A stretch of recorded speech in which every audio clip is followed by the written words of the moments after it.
Assalamualaikum warahmatullahi wabarakatuh. Nama saya Nur Hidayah. Saya dari program studi manajemen. NIM 201612010026. Di sini saya akan menjelaskan tentang materi uji hipotesis dan lanjutan uji hipotesis.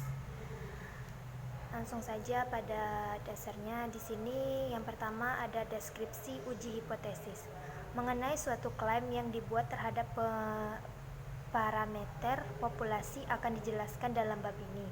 Dengan demikian, komponen-komponen dalam uji hipotesis seperti hipotesis nol, hipotesis alternatif, statistik uji, nilai P, nilai-nilai krisis, dan daerah-daerah kritis juga dibahas secara mendalam dalam bab ini.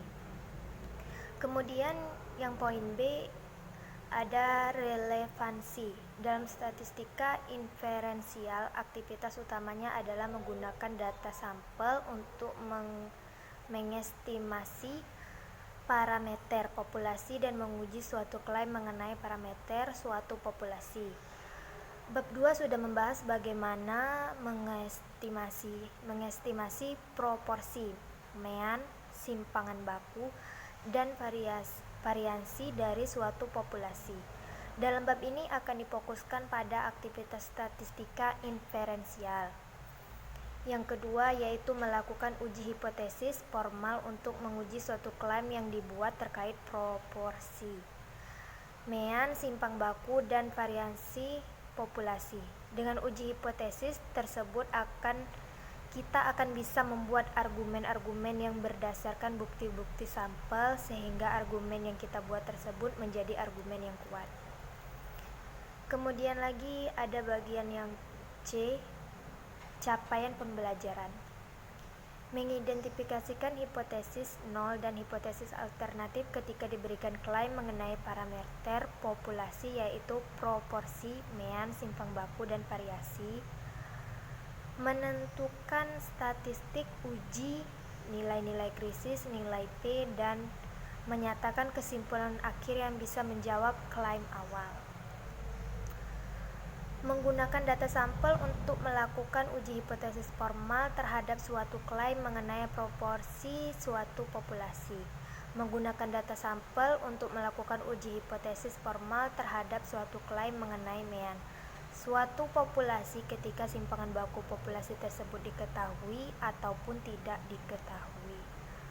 Menggunakan data sampel untuk melakukan uji hipotesis formal terhadap suatu klaim mengenai simpangan baku dan variasi suatu populasi. Terampil menggunakan teknologi informasi untuk menyelesaikan permasalahan statistik terkait uji hipotesis. Merefleksikan hasil analisis data dan berdasarkan hasil analisis tersebut memberikan tindak lanjut untuk kepentingan bersama. Kemudian dasar-dasar uji hipotesis. Sudah biasa jika kita memiliki dugaan terhadap fenomena di sekitar kita. Dugaan tersebut biasanya muncul dari pola yang telah kita amati atau kejadian yang telah kita alami sendiri. Agar dugaan tersebut menjadi kesimpulan yang kuat, kita harus bisa menyediakan bukti-bukti yang masuk akal dan dikemas ke dalam kaidah-kaidah ilmiah. Statistika inferensial bisa digunakan untuk tujuan ini. Dengan uji hipotesis, kita bisa mengolah bukti-bukti yang kita miliki untuk menghasilkan kesimpulan yang kuat. Uji hipotesis didasarkan pada aturan kejadian langkah. Aturan ini dijelaskan sebagai berikut. Aturan kejadian langkah jika di bawah asumsi yang diberikan. Peluang kejadian tentu sangat kecil, maka dapat disimpulkan bahwa asumsi tersebut tidak benar. Berdasarkan aturan tersebut, kita akan menguji dugaan kita dengan mengklasifikasikan apakah bukti sampel kita merupakan kejadian yang mungkin terjadi karena kebetulan ataukah yang sangat tidak mungkin terjadi karena kebetulan. Untuk lebih memahami hal ini, perhatikan contoh berikut. Waktu belajar mahasiswa. Babcock dan Marx 2010 ingin mengetahui durasi waktu belajar mahasiswa setiap minggunya. Untuk itu mereka mengkaji hasil survei pada tahun 2003 sampai 2005. dan ditentukan bahwa mean waktu belajar menghasilkan pada tahun tersebut adalah U14 per jam per minggu. Misalkan seorang peneliti ingin membandingkan waktu belajar antara mahasiswa sekarang dan mahasiswa pada tahun 2003 sampai 2005 dengan mensurvei 50 siswa secara acak dan diperoleh ternyata waktu belajar mereka per minggunya adalah X sama dengan 12,5 jam. Jika simpangan baku populasi 0 sama dengan 4,8 jam per minggu, apakah dengan menggunakan hasil penelitian tersebut kita bisa menyimpulkan bahwa waktu belajar mahasiswa menurun? Pembahasan. Di sini kita diberikan distribusi populasi, tetapi karena ukuran sampel N sama dengan 50 lebih dari sama dengan 30, maka dengan menggunakan teorema limit pusat kita bisa menyimpulkan distribusi samplingnya mendekati distribusi normal dengan parameter berikut. Jika kita menggunakan distribusi sampling tersebut untuk menentukan peluang diperoleh sampel dengan mean 12,5, maka dipastikan kita akan mendapatkan peluangnya 0 karena distribusi normal merupakan distribusi kontinu. Dengan demikian yang kita tentukan di sini adalah peluang diperoleh sampel dengan mean kurang dari atau sama dengan 12,5. Seperti yang digambarkan sebagian luas daerah di kiri nilai X sama dengan 12,5. Interpretasi. Hasil tersebut menunjukkan bahwa jika mean dari waktu belajar per minggu semua mahasiswa benar-benar 14 jam, maka peluangnya sangat kecil, yaitu 0,0136. Untuk mendapatkan sampel berukuran 50 dengan mean 12,5 jam atau kurang, karena kenyataan kita mendapatkan sampel seperti ini, maka terdapat dua kemungkinan penjelasan. Mean populasi memang benar 14 jam dan sampel yang diperoleh merupakan kejadian yang langka, atau mean populasi sebenarnya kurang dari 14 jam dan sampel yang diperoleh merupakan kejadian yang biasa. Karena peluang yang kita peroleh sangat kecil, maka dengan menggunakan aturan kejadian langka, kita tolak asumsi bahwa mean populasi sama dengan 14 jam dan menyimpulkan bahwa mean dari populasi kurang dari 14 jam. Dengan kata lain, durasi waktu belajar mahasiswa sangat kurang dari 14 jam per minggu. Alur berpikir pada contoh 1 dengan alur berpikir yang digunakan dalam uji hipotesis formal pada contoh 1, kita mengasumsikan bahwa mean populasi 14 jam. Asumsi semacam ini dinamakan hipotensi nol. Setelah kita uji asumsi tersebut dengan data sampel, kita tolak hipotensi nol dan kita pilih hipotensi alternatif, yaitu kurang dari 14 jam. Dalam menguji hipotesis nol tersebut, kita tentukan skor agar kita bisa menentukan nilai peluang untuk mendapatkan sampel. Skor tersebut dinamakan statistik uji. Untuk membedakan mana sampel yang biasa dan mana sampel yang tidak biasa atau langka, kita memerlukan suatu ukuran tertentu. Ukuran ini bisa berupa daerah kritis, tingkatan signifikan, nilai kritis, atau nilai P. Istilah-istilah uji hipotesis yang telah disebutkan sebelumnya akan dijelaskan lebih jauh dalam bagian berikut. Hipotesis nol dan hipotesis alternatif. Berdasarkan Kamus Besar Bahasa Indonesia Daring, hipotesis adalah suatu yang dianggap benar untuk ulasan dan atau pengutaraan pendapat, teori, proposis,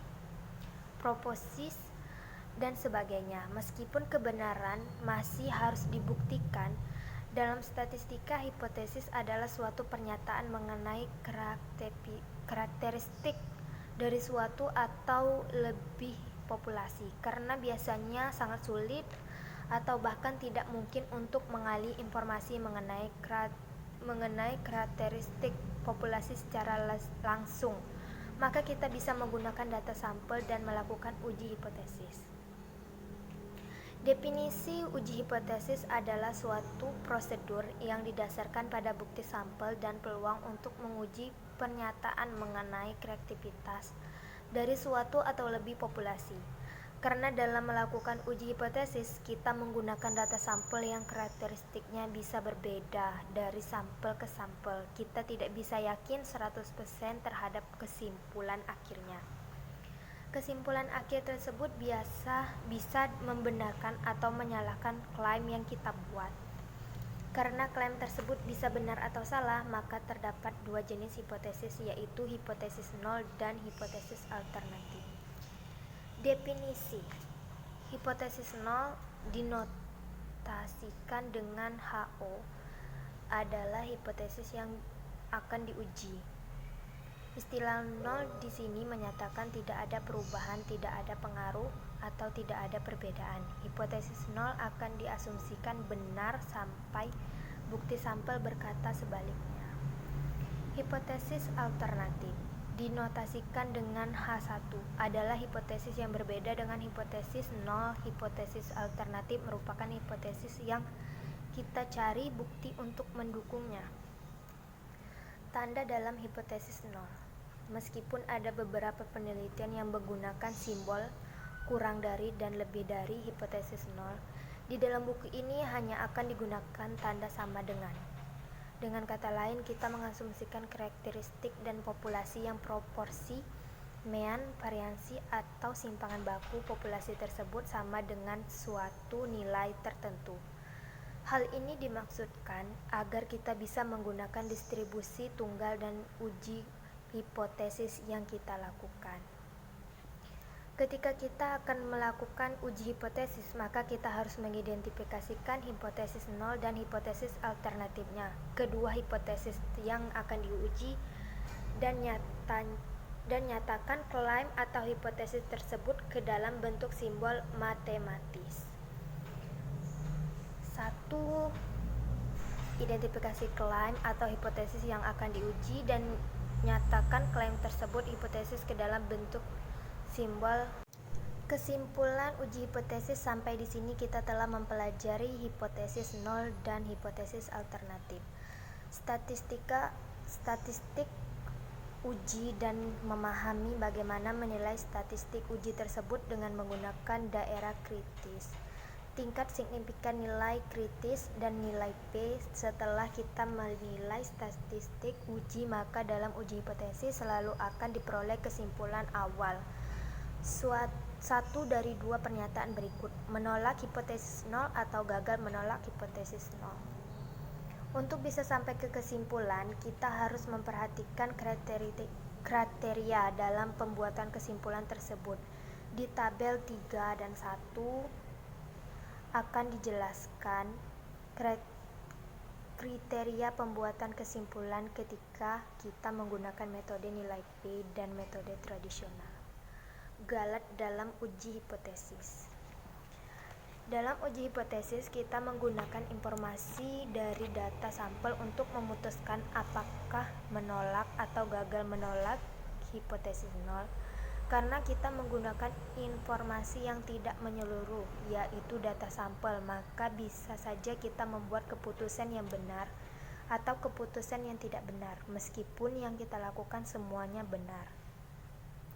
Jika kita perinci, maka kita mendapatkan 4 kemungkinan hasil dari uji hipotesis. Itu saja penjelasan dari materi yang saya kumpulkan dan saya rangkum. Bila ada kesalahan, saya mohon maaf dan saya akhiri. Wassalamualaikum warahmatullahi wabarakatuh.